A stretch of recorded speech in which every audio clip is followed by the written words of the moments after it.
My name is James. I'm 34 years old, and 6 months ago, my life unraveled in a way I never saw coming.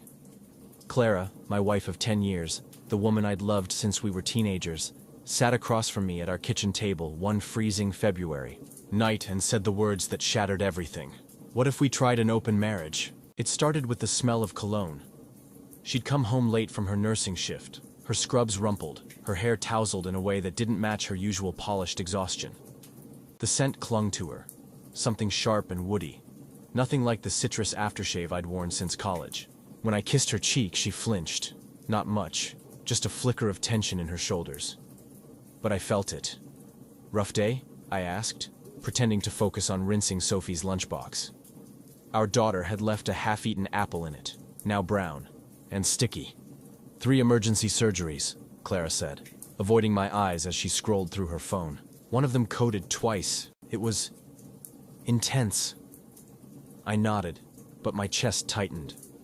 She'd always been a terrible liar. The next morning, while she showered, I did something I swore I'd never do. I opened her phone. There it was, a string of texts from a number saved as Dr. Patel. Last night was unreal. "When can I see you again? You're addictive. Does he suspect?" My hands shook so badly I almost dropped the phone. Dr. Raj Patel, the new cardiologist she'd casually mentioned weeks earlier. "He's brilliant, James. Only 32 and already running trials." She'd said it with a laugh, like his youth was a novelty. Now I knew why his age mattered. I waited until the kids were at school to confront her. Noah's crayon drawings still littered the fridge. Sophie's ballet shoes hung by the door. Our home felt like a museum of the life we'd built, and she'd lit a match to it. "Who is he?" I asked, sliding her phone across the table. She didn't cry, didn't beg, just stared at her chipped nail polish and said, "It didn't mean anything." "Then why?" "Because I needed to feel alive again." Her voice cracked. "We've been playing house since we were 19, James. Don't you ever wonder what you've missed?" I didn't, but she'd clearly wondered enough for both of us. Therapy followed. Awkward sessions where Clara called me emotionally stagnant, and I accused her of selfishness. We fought in whispers after the kids fell asleep, our arguments punctuated by the hum of Noah's nightlight. She kept seeing him. "It's just sex," she insisted. "You're still my best friend." But just sex doesn't explain why she started wearing lingerie to work, or why she'd come home with hickeys hidden under her scrubs. Once I found a silver bracelet in her purse, a delicate chain with a tiny heart. The receipt was dated Valentine's Day. My gift to her had been a coffee mug. The breaking point came on a rainy Thursday. Noah's teacher called me mid-meeting. "Your son's in the office. He's upset," said a stranger picked him up from school. I raced there, my mind spinning. But when I arrived, Noah wasn't crying. He was sitting cross-legged on a chair, chewing goldfish crackers, chatting, with a man in a tailored suit. "Daddy!" Noah leaped up. "This is Dr. Raj. He's Mommy's friend. He bought me ice cream." Dr. Patel stood, smooth as ever, hand extended. "James, right? Clara's told me so much about you." I didn't shake his hand, just stared at his Rolex, his perfectly trimmed beard, the way his smile didn't reach his eyes. "You picked up my son?" Clara got stuck in a meeting. She asked me to help. Noah tugged my sleeve. "He said not to tell you. It's a secret game." Something inside me snapped. That night, I packed Clara's suitcase. She screamed, cried, called me controlling. "You're overreacting. Raj would never hurt the kids." "Get out!" I hissed, throwing her toothbrush into the bag. "Or I swear to God, I'll call your parents and tell them exactly why." She left. The kids woke up to her sobbing in the driveway, clutching her keys. Sophie screamed, "Mommy, don't go!" while Noah hid under his bed. I held them both until dawn, whispering empty promises. Now, 6 months later, the divorce papers sit unsigned on my desk. Clara texts daily. "I miss you. The kids need me. Raj is gone, I swear." But yesterday, Sophie found a photo in my sock drawer. Our family at Disneyland, 2 years ago. Clara's wearing mini ears, laughing as Noah licks a churro. "Daddy?" Sophie asked, tracing her mother's face. "When's Mom coming home?" I didn't answer. Because the truth is, I don't know who's coming home anymore. The woman I married or the stranger who chose a thrill over us. The first month after Clara left felt like wading through wet cement. Mornings were the worst. I'd wake up to an empty bed, roll over to check my phone and find texts from her. "Please let me see the kids today." Or, "I made Noah's favorite pancakes. Can I drop them off?" I never replied.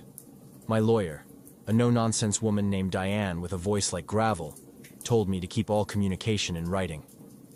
She abandoned the home, James. That matters in court. But Clara didn't act like someone who'd abandoned anything.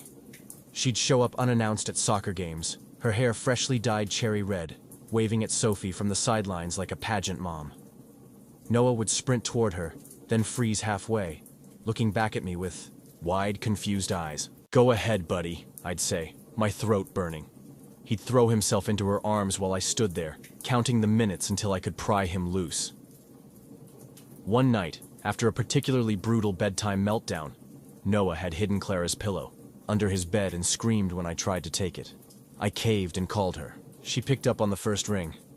"They need you," I said, staring at the crack in our bedroom ceiling. "Sophie's drawing pictures of you crying. Noah won't sleep unless I leave the closet light on." "Let me come home," she whispered. "Just for tonight. I'll sleep on the floor, I swear." For a heartbeat, I almost said yes. Then I heard it. The clink of ice in a glass. The muffled bass of a jazz song in the background. A man's laugh, sharp and familiar, cut through the silence. "Are you at a bar?" "It's a work thing," she said quickly. "The hospital staff..." "With him?" The line went dead. I didn't sleep. At 3 a.m., I drove to the hotel she'd been staying at, a boutique place downtown with a rooftop pool. Her car wasn't there. But parked in the guest spot next to mine was a sleek black Mercedes with a license plate that read DR Edge. The next morning, Diane slid a folder across her desk. "Custody evaluations. The court will send someone to observe you and Clara with the kids. They'll interview teachers, neighbors."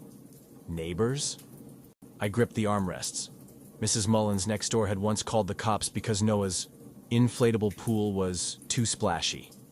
They'll also look into Clara's extracurriculars. Diane adjusted her glasses. "You said there's proof of the affair?" I handed over the phone records, the screenshot of Dr. Patel's texts, the Valentine's bracelet receipt. Diane skimmed them, then frowned. "This isn't enough. We need something that shows she's unfit. Neglect, substance abuse, violence." "She's a nurse," I said. "She's great with the kids, when she's actually around. Then get creative." I didn't like what she was implying. But that night, as I scrubbed mac and cheese off the couch, Sophie's experiment, I found myself Googling Private Investigator Colorado. 2 days later, Clara picked up the kids for her first court-approved visitation. She showed up in scrubs, no makeup, her wedding ring back on. "Look, guys," she said, kneeling on the porch. "Mommy's got a whole new apartment. There's a pool and a trampoline." Noah leaped into her arms. Sophie hung back, clutching her stuffed owl. "Is he there?" she asked. Clara's smile faltered. "Who, sweetie?" "Your friend. The doctor." The color drained from Clara's face. She shot me a look. "How much did you tell them?" I hadn't told them anything. Kids just know. The apartment was a high-rise with floor-to-ceiling windows, and a doorman who smirked when I asked for Clara's unit. The investigator, a guy named Vince with a handlebar mustache, texted me updates. Target arrived, WW kids at 6:15 p.m. Male visitor arrived 7:02 p.m., carrying flowers. I spent the evening pacing, imagining Dr. Patel teaching Noah to play golf, complimenting Sophie's art, laughing at all the jokes I'd heard 1,000 times. At 9 p.m., Vince sent a photo. Clara and Dr. Patel on the balcony, his hand on her, lower back, her head tilted toward him like a sunflower. I threw up in the kitchen sink. When she brought the kids home, Sophie was clutching a new stuffed animal, a giraffe with a ribbon around its neck. "Dr. Raj won it for me at the carnival," she said. Noah yawned, ice cream smeared on his shirt. "You let him take them to a carnival?" I blocked the doorway, my voice shaking. Clara crossed her arms. He's not a monster, James. He's the reason we're here. No, she said, her eyes glistening. You're the reason. You gave up on us. I slammed the door so hard the giraffe's ribbon fell off. The custody evaluator came the following week. A petite woman named Lisa, with a clipboard and a too bright smile. She watched me make pancakes, burnt, asked Sophie about school. I hate math, and frowned when Noah mentioned the sleepovers at Mommy's fun apartment. Afterward, Lisa pulled me aside. The children seem anxious. Sophie told me she's responsible for fixing the family. Noah wet the bed twice last week. They're processing, I said. Have you considered therapy? Have you considered their mother shouldn't have cheated? Lisa's smile vanished. She left without shaking my hand. That night, Clara texted, "We need to talk. In person." Against Diane's advice, I met her at a diner off the highway. She looked hollow, cheekbones sharp, nails bitten raw. When she reached for my hand, I yanked it back. "I ended it with Raj," she said. "Bullshit. It's true. I told him I chose you. Us." She fumbled with her purse, pulled out a crumpled letter. "To the best dad in the world," Noah had scrawled in crayon. "He wrote this for your birthday. I was going to give it to you before you screwed your coworker." Her composure cracked. "I'm sorry, okay? I messed up, but I'm here now. I'll quit my job. We'll move somewhere new. The kids, you and me, just please." For a second, I almost saw her again. The girl who'd held my hand through her abortion at 20. Who'd sung lullabies to Sophie in the NICU. Who'd kissed my scars after the car accident. Then the diner door chimed.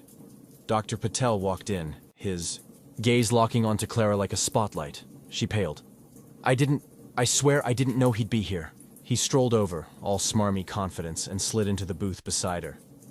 "James, Clara mentioned you two were talking. Thought I'd join." I stood so fast the table shook. "You've got 5 seconds to walk away." He smirked. "Or what?" I don't remember throwing the punch. Just the crunch of his nose under my fist, the hot spray of blood on my wrist, Clara screaming, "Stop!" as the waiters pulled me off him. Now, as I sit in a jail cell waiting for Diane to bail me out, I keep replaying that moment, the look on Clara's face. Not fear, not anger, relief. The fluorescent lights in the holding cell buzzed like wasps. My knuckles throbbed, crusted with dried blood that wasn't mine. Diane arrived 2 hours later, her heels clacking against the concrete floor. She didn't say a word until we were in her car, the heater blasting. "You're lucky Patel isn't pressing charges," she said, tossing a folder into my lap. "He's got a conference in Dubai next week. Doesn't want the bad press." I flipped through the file. Photos of Clara and Raj at a ski resort, her wearing the same red coat I'd bought her last Christmas. When were these taken? 3 days ago. Diane glanced at me. She never ended it, James. I knew that. But seeing proof, Clara's gloved hand in his, snow dusting their hair like some romantic movie, made my vision blur. The kids stayed with my sister that night. When I picked them up, Sophie refused to speak to me. Noah, though, clung to my leg like a barnacle. "Uncle Mark says you hit Mommy's friend," he whispered in the car. "He wasn't a good friend, buddy. Is that why Mommy cries all the time now?" The custody evaluator's report arrived the next morning. Lisa, the evaluator, had written that I exhibited volatile tendencies, but was deeply committed to the children. Clara, meanwhile, was deemed emotionally inconsistent and prioritizing romantic interests over stability. Diane high-fived me. I felt sick. Clara's response came via email. "You turned them against me. Enjoy your win." But there was no winning. Sophie started sleepwalking, showing up in my room at 2 a.m., clutching her giraffe, eyes glassy. "Mommy's in the pool," she'd mumble. "She won't get out." The investigator, Vince, called with his final report. I met him at a truck stop diner, the same one Clara and I used to go to after midnight feedings with newborn Noah. He slid a USB across the table. "You'll want to see this alone." That night, after the kids were asleep, I plugged it into my laptop. Security footage from Clara's apartment building. Date stamped 2 weeks earlier, the night she'd sworn she ended things with Raj. The video showed Clara in the lobby, dressed in scrubs, arguing with Raj. He grabbed her arm. She shook him off. Then, clear as day, he slapped her, hard. She staggered back, hand to her face. Instead of leaving, she followed him into the elevator. The next clip was from their hallway. Raj emerged alone 20 minutes later, adjusting his tie. Clara stepped out moments after, her cheek red, eyes vacant. I replayed it 5 times. Then I drove to her apartment. She opened the door in sweatpants, no makeup, the left side of her face still faintly bruised. "James?" I pushed past her. The place reeked of incense and wine. Noah's drawings were taped haphazardly to the fridge. Sophie's pink backpack sat abandoned in a corner. "Why didn't you tell me he hit you?" I demanded. She froze. "How did you—" "Why, Clara?" Tears spilled over. "Because I deserved it." "What?" She sank onto the couch, clutching a throw pillow. Raj said, if I wasn't such a tease, he wouldn't lose control. That it was my fault for leading him on. My blood went cold. "You believe that?" "I don't know what I believe anymore." She laughed, wild and unhinged. "You think I wanted this? To blow up my life? To hurt you? Then why?" "Because I was drowning," she screamed. "The kids, the bills, your mom's cancer, it was too much. Raj made me feel light, like I wasn't just somebody's mom or wife or hospice caretaker." I stared at her. My mom had passed last year after a brutal fight with ovarian cancer. Clara had bathed her, changed her bedpan, held her hand as she took her last breath. I'd been too busy grieving, drinking to notice. "My wife was breaking. You should have talked to me," I said quietly. "I tried, but every time I brought up hiring help for your mom, you'd shut down. When I said I wanted to quit nursing, you joked about us living in a cardboard box." She wiped her nose. Raj listened. He saw me.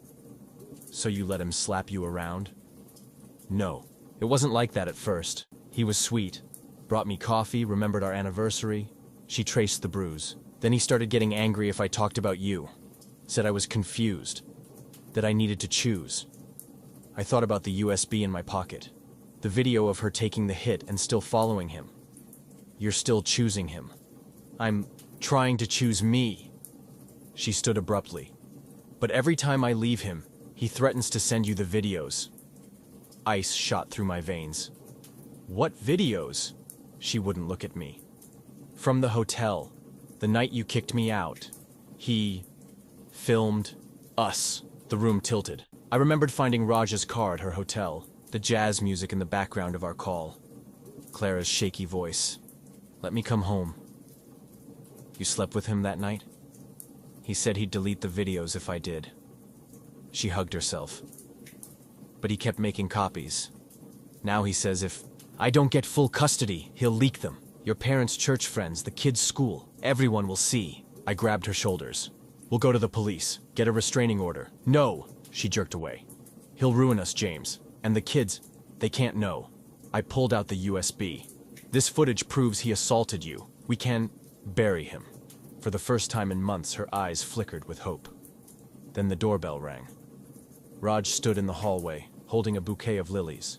His nose was bandaged, his smile venomous. "Clara, sweetheart, you forgot our—" He saw me and froze. "What the hell is he doing here?" Clara stepped between us. "Raj, please." He shoved her aside. "You're still crying to hubby? After everything I've done for you?" I lunged, but Clara grabbed my arm. "Don't! He'll press charges." Raj smirked. "Listen to your wife, James." "Oh wait, she's not your wife anymore, is she?" He tossed the lilies at Clara's feet. "Pack a bag. We're going to Vale." "She's not going anywhere," I said. Raj leaned in, his breath reeking of mint and arrogance. "You really want to play this game? I'll send Sophie's 3rd grade class a video of mommy moaning my name." Something inside me snapped. Not anger, but clarity. I pulled out my phone, opened the security footage, and hit play. Raj's face, drained as the slap echoed through the apartment. "Where did you get that?" "Every media outlet in Denver has it now," I lied, "along with your DMs to other nurses." "How many married women have you comforted, Raj?" He lunged for the phone. I ducked, shoving him against the wall. Touch my family again, and I'll make sure you never practice medicine. For a heartbeat, he looked scared. Then he straightened his jacket. This isn't over. When he left, Clara collapsed. I caught her, the way I had when she fainted at our wedding rehearsal. She clung to me, sobbing. I'm sorry. I'm so sorry. I held her, not as her husband, but as the father of her children. The man who'd seen her at her best and worst. The stranger she'd become. We'll fix this, I said, unsure if I believed it. But as we sat there, tangled in the wreckage, Sophie's voice pierced the silence. Mom? Dad? We turned. The kids stood in the doorway, backpacks dangling from their hands. Sophie's face was pale, her eyes locked on the paused video of Raj hitting Clara. Is that why you left? She whispered. Sophie's question hung in the air like smoke. Clara scrambled to her feet, knocking over a lamp. Sweetheart, it's not what you... You lied, Sophie said, her voice trembling. You said Daddy didn't love you anymore, but he hurt you. She pointed at the frozen screen, where Raj's hand was mid-swing. Noah dropped his backpack and ran to Clara, burying his face in her sweatshirt. Is the bad man gone? I wanted to lie, to spin some fairy tale about monsters and heroes, but the truth was already cracking through the walls we'd built. Yeah, buddy, I said, scooping him up. He's gone. Clara reached for Sophie, but our daughter stepped back. You chose him, she whispered. Over us. No, Clara choked. Never over you. I got lost. Sophie didn't cry, just picked up her giraffe, its ribbon still missing, and walked out. The apartment door clicked shut behind her. I found her sitting on the curb, staring at the parking lot speed bumps. When Grandma died, she said quietly, you told me grown-ups make mistakes sometimes. I sat beside her, the asphalt cold through my jeans. Yeah. Is Mom's mistake bigger than yours? What do you mean? She fiddled with the giraffe's ear. That time you forgot my ballet recital, I cried for days. But this feels like it'll never stop hurting. I had no answer. We drove home in silence. Clara followed, her headlights haunting my rearview mirror. When we got there, Sophie locked herself in the bathroom. Noah fell asleep on the stairs, Diane called at midnight. Raj filed a restraining order. Claims you harassed him at Clara's apartment. He hit her. I have proof. Doesn't matter. The judge will side with him unless Clara testifies. I glanced at Clara, who was pacing the backyard, phone pressed to her ear. She won't. Then you're screwed. The next morning, Clara made pancakes. Sophie ignored her, scrolling through TikTok with her earbuds in. Noah ate 3 bites, before asking, is Dr. Raj a bad guy like Thanos? Clara's hands shook as she poured syrup. Yeah, buddy, just like Thanos. I took the kids to school, but the secretary flagged me down. Sophie's teacher needs to see you. Mrs. Carter, a kind woman with rainbow glasses, shut her classroom door. Sophie handed in this essay. She slid a paper across the desk. The title, How My Family Broke. My mom fell in love with a villain, it began. My dad turned into the Hulk. I think it's my fault because I forgot to feed Mom's fish and she got sad. I stopped reading. She's in therapy. We all are. I know, Mrs. Carter said gently. But there's something else. This was taped to her locker. She showed me a photo printout. Clara and Raj at the ski resort, his arm around her waist. Scrawled in red marker. Your mom's a slut. Sophie ripped it down before anyone saw, Mrs. Carter said. But I thought you should know. I drove straight to Raj's clinic. The receptionist paled when I slammed through the doors. He's with a Patty. I pushed past her.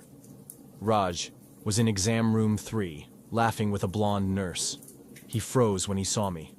Security. I didn't touch him, just held up the photo. You sent this to a 9-year-old? He smirked. Prove it. The nurse edged out, eyes wide. Raj leaned back, stethoscope dangling. You think you've won? Clara's mine.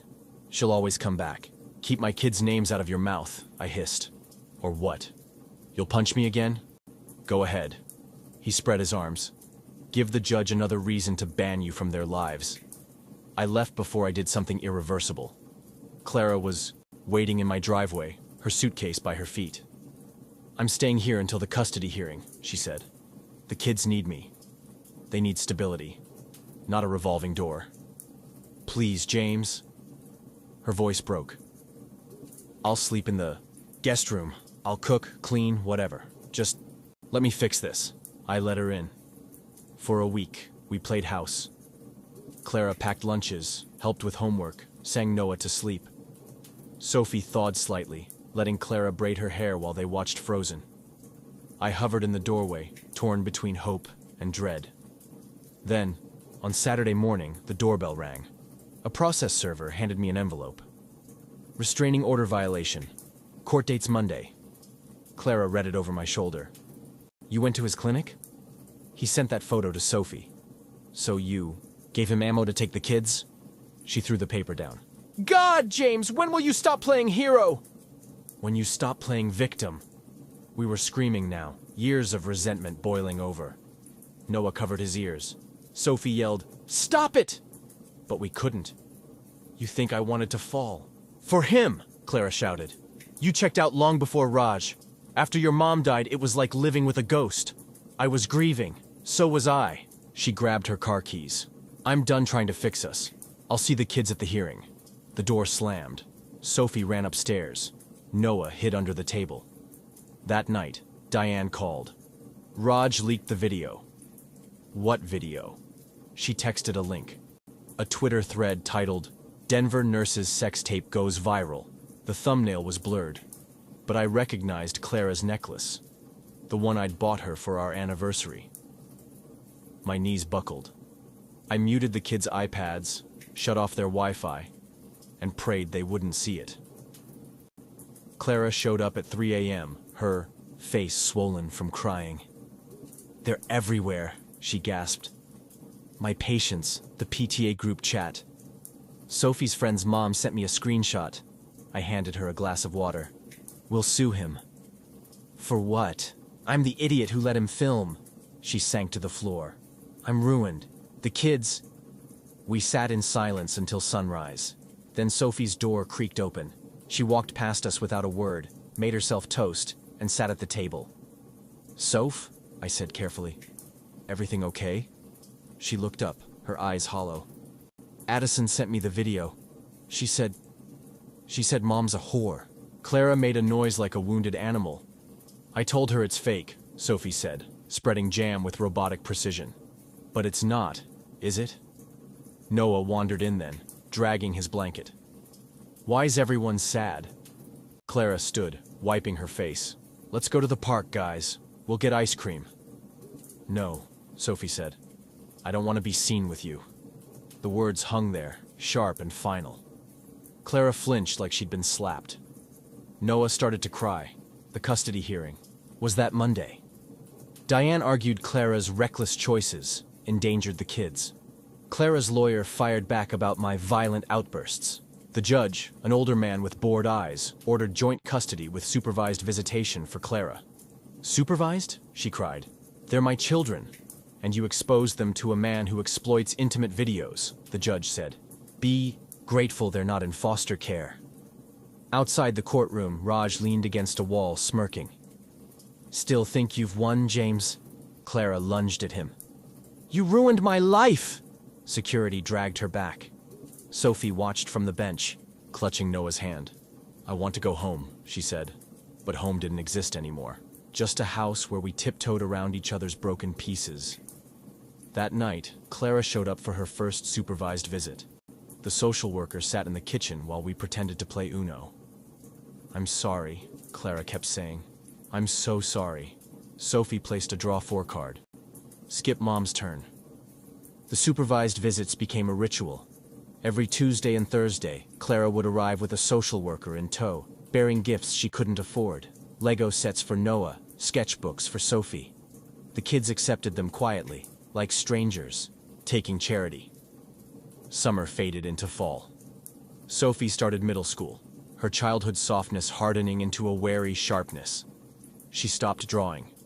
Noah, though, clung to his innocence, asking questions like, if Mom lives in an apartment, does that mean she's a teenager now? Clara quit her job at the hospital. Raj had been fired after the video leak. Turns out he'd targeted other nurses too, but the damage was done.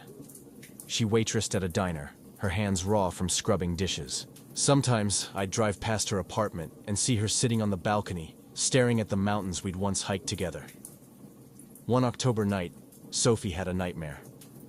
She stumbled into my room, gasping, "Mom's drowning." I held her.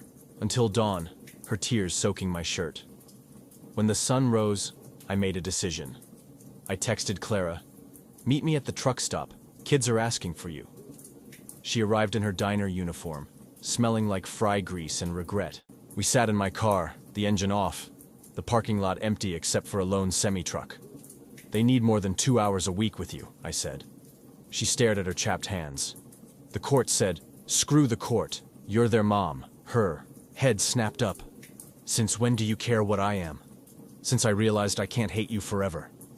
I handed her a photo from my wallet.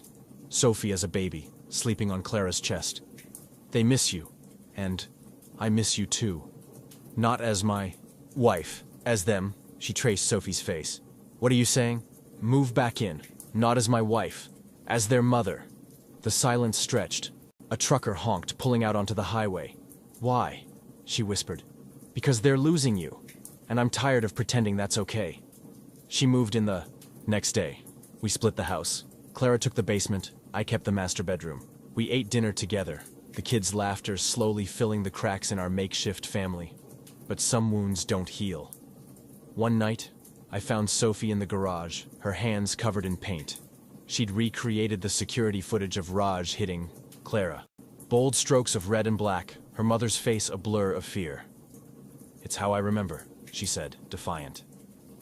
Clara walked in then, holding Noah's forgotten lunchbox. She froze, staring at the painting. For a heartbeat, I thought she'd scream. Instead, she picked up a brush. "His nose was bigger," she said, dabbing crimson onto the canvas. Sophie hesitated, then handed her a thinner brush. "Show me." They painted until midnight. What would you have done in James's shoes? Could you forgive a partner who betrayed your family? Or would the trust be too broken? Should Clara have fought harder? Or was walking away the bravest choice? And what about the kids? Can they ever truly move past this? Or will the scars shape their futures? This story isn't about heroes or villains. It's about flawed people navigating the messiest parts of love. Maybe you relate to James's rage, Clara's desperation, or Sophie's quiet grief. Whatever you feel, know you're not alone. These storms don't define us. They reveal what we're made of. Thank you for watching until the end. If this story moved you, please check out my other videos on love, loss, and the messy beauty of being human. And to everyone fighting silent battles, you're stronger than you know.